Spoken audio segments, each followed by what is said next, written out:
I have always been a reader, but everything has changed this year when I got my kobo. In this video I wanted to talk about making reading your hobby, how to read more, how to actually fall in love with reading. To be honest, I've never been a big reader. In school and university I would read summaries of the books and just go with the flow, but I've never actually sat down and read a full book, unless it was just a small novel. But all those thick books, I was just not interested.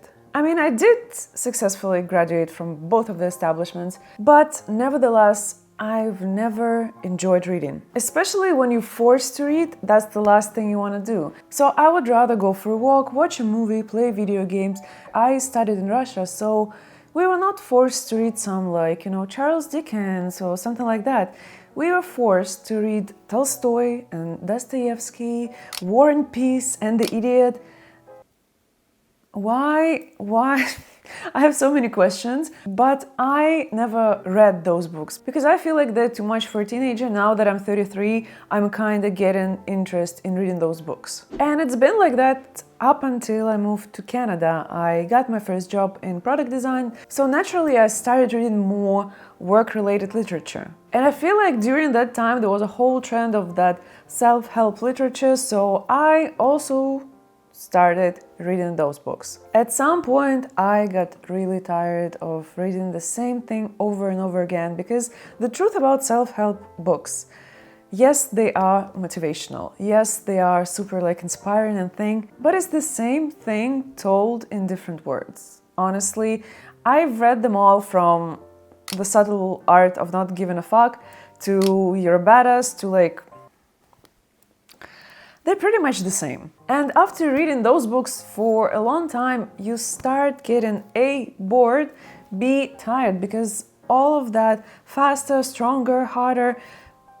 Sometimes you just want to read a book not to learn something, not to hustle, but just to relax and enjoy and just chill basically. And this is where fiction comes into play. I didn't start reading fiction up until recently. I decided to give it a try because everywhere you look, people are reading and they are enjoying it. So I was like, maybe I should try that too. First, I started reading on my iPad, and while it was convenient, I quickly realized that my eyes are getting tired. But also with the iPad, you need to find the perfect condition to read, because you cannot take it to the beach and read in the bright sunlight. You won't see anything. So back then I started buying physical books. And the pro tip for you is, if you don't want to spend a lot of money on physical books, shop secondhand.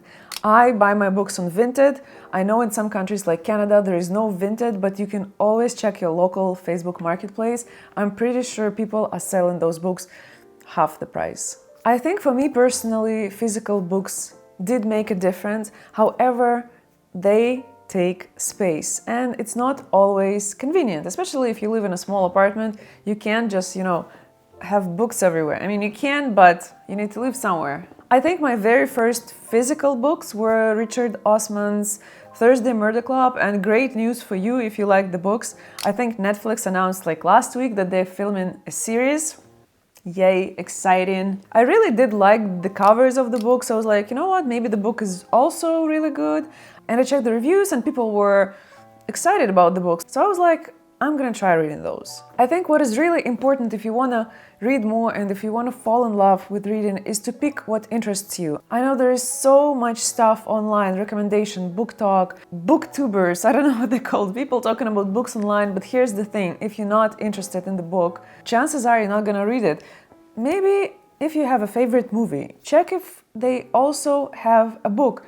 For example, I just read all the You books because I really did like the series, and for me, it's easier when I know there's Penn Badgley, who is Joe Goldberg, and it's easily for me to visualize how things are escalating. Yes, reading new books, if you've never seen them before, could be difficult because you need to use your imagination and imagine things, but you can pick something that you've seen so many times, like Harry Potter, Twilight, that's actually what I'm going to be reading next, You, Silo, I mean, all of those TV shows that are based on books, so pick anything that interests you. And those books, they don't have to be thick as War and Peace by Tolstoy. You can start small. Like when I was learning French, I was reading The Little Prince. It's a tiny book and I mean, that works, right? As I was starting to get into reading more, I started thinking about getting an e-reader.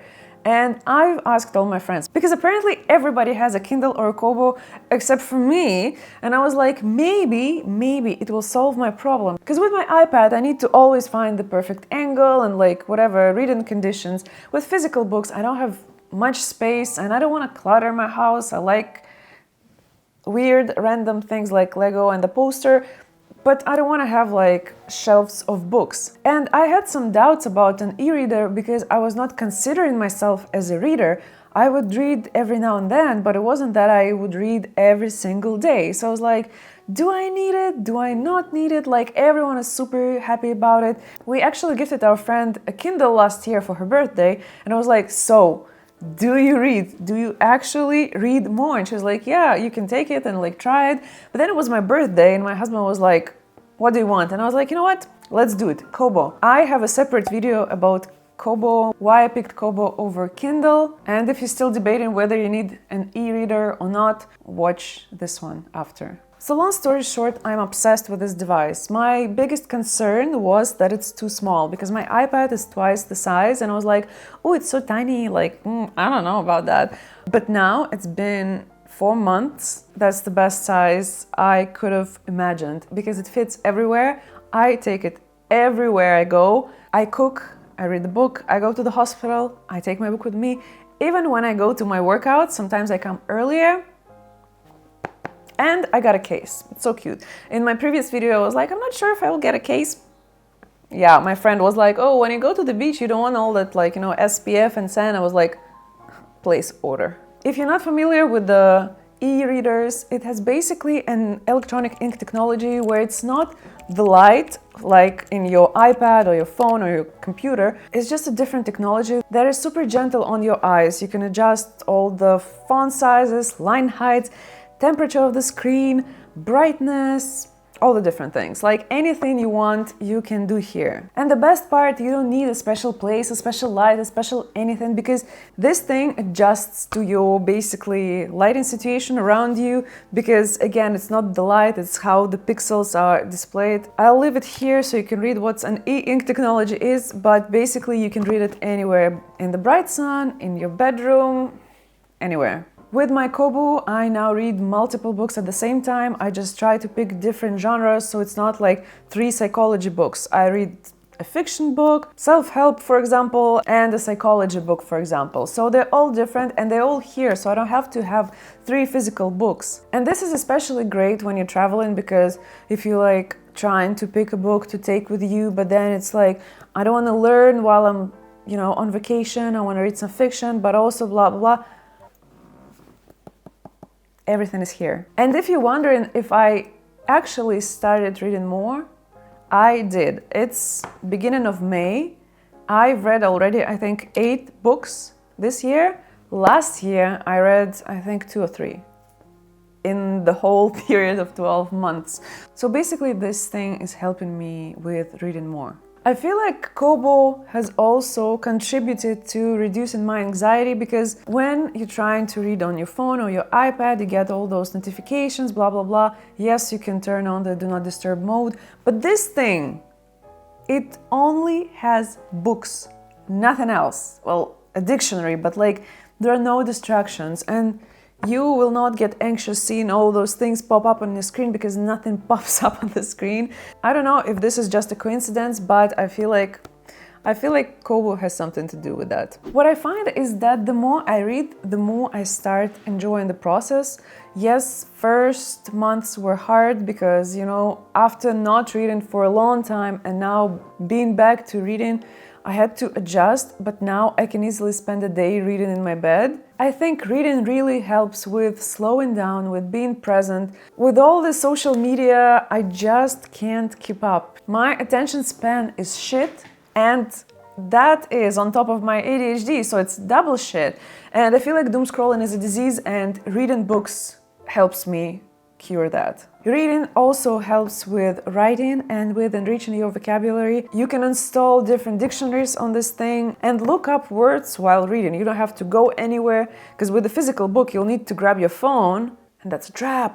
But with this thing you have all the dictionaries, everything. You don't need like internet connection. You can just look up the words, add them to your words, and that's it. I feel like over the past 4 months I've highlighted so many words. It's kind of embarrassing, but also English is not my first language, so you live, you learn. As for writing, I think I have been always told that if you wanna write, you need to read more, because you learn new words, you learn a new grammatical structure, and I feel like I've seen a difference. Even when I'm writing my scripts, I tend to use simple words and be like, good, bad, Yeah, I know, primary school alert. But now I feel like I'm learning new words and I'm trying to implement them into my scripts. Yes, they're not like all over the place, but I personally noticed that. And again, if you're reading a book in Spanish and Spanish is not your first language, or you're not that fluent there yet, you can always look up those words in your book. And honestly, this feature is such a game changer. One of the benefits of reading that we tend to forget is the social aspect. Reading can actually help you make friends. I feel like nowadays when people are lonely and they're always looking for ways to communicate, joining like run clubs and like supper clubs, you can join a reading club. Offline, online. If you, let's say, just moved to a new city, there are always reading clubs.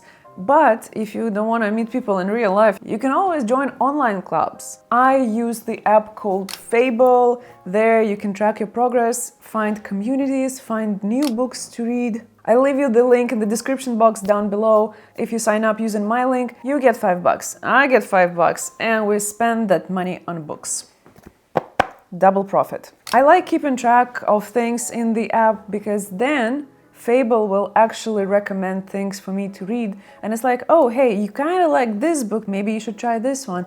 And going back to what I said, read what you like. If you're not sure what you like, you can try different things, log it into the app, be like, hey, this is 3 stars, this is 5 stars, and then the app will help you find your next read. Speaking of which, if you made to this point of the video, let me know in the comments what is your favorite book, and maybe the book that had the most impact on you. Maybe somebody will find their next read thanks to you. Maybe it will be me, because my list of things I want to read is just like growing exponentially. So maybe I'll read something from the comments. I feel like joining communities will also help you with motivation, because when you have a list of books to read, you're kind of like, yeah, I'm gonna read them someday. When are you going to read them? Because this is not realistic. We all know that this someday will happen to next month, next year, blah, blah, blah, blah. With the online communities, sometimes people set deadlines. With offline communities, it's the same. For example, here I saw there's a book club and they're like, okay, for the next meet next month, we're reading this book. You sign up for the event, you have your book, so you have a deadline.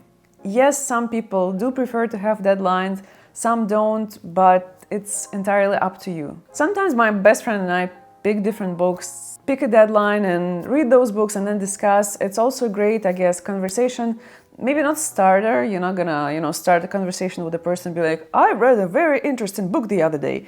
But it's something to talk about with your friends or maybe with some new people that you meet. So to recap, how to actually read more and enjoy reading. First of all, pick what you like. Try different genres, try different authors. Maybe ask your friends or your close people for some recommendations so you can at least start. Or maybe pick your favorite show or movie and start reading books if they are available. Try different types of books. Try a paper book, maybe try reading digitally. Maybe if you've been thinking for a long time, get yourself an e-reader. I feel like this really helps. Sometimes I still read paper books because, for example, I have some really nice books like Harry Potter by Mina Lima, or I have Charles Dickens' Christmas Carol, a physical book, and I do like sitting in winter with my book, with my candles, with my Christmas lights on, like, you know what I'm talking about. So try different types of books. Track your progress. Some people prefer to do it old school, just have a notepad and write things there. Some people prefer apps like Fable or Goodreads. They are pretty much the same, it's just Fable looks a little bit user-friendly. To my liking, it's more modern, you can create different fun things like your shelfie, obsessed. But like in any hobby or sport, if you want to see the progress that you make, you need to track it, because otherwise you'll be like, oh, I feel like I've read whatever books. In the apps you can actually set goals, so maybe this is how you're gonna track your progress. And find like-minded people. I feel like the community really helps, whether it's an online book club, whether it's an offline club, or maybe it's just you and your best friend. That works too. And don't get discouraged if you can't read a book in a week. Me too. I cannot. Some books I just like, yeah, it takes a little bit longer than that. Reading is a skill that can be mastered, and the more you read, the better and the faster you'll eventually get. Reading is about quality and not about speed. We see a lot of book talkers saying like, oh, I read 20 books this month. Sure, but if you're just starting out and you're trying to fall in love with reading, you're trying to enjoy the process, you don't need to read 20 books per month, because what are you gonna remember, honestly? Unless you're writing those summaries yourself, but then what is the point? I think time spent with a book should be a relaxing and a peaceful time, not another one of those rushing, achieving, hustling kind of activities. I think this is it for today. Happy reading. Don't forget to drop your favorite book in the comments, and I'll see you in the next video. Bye!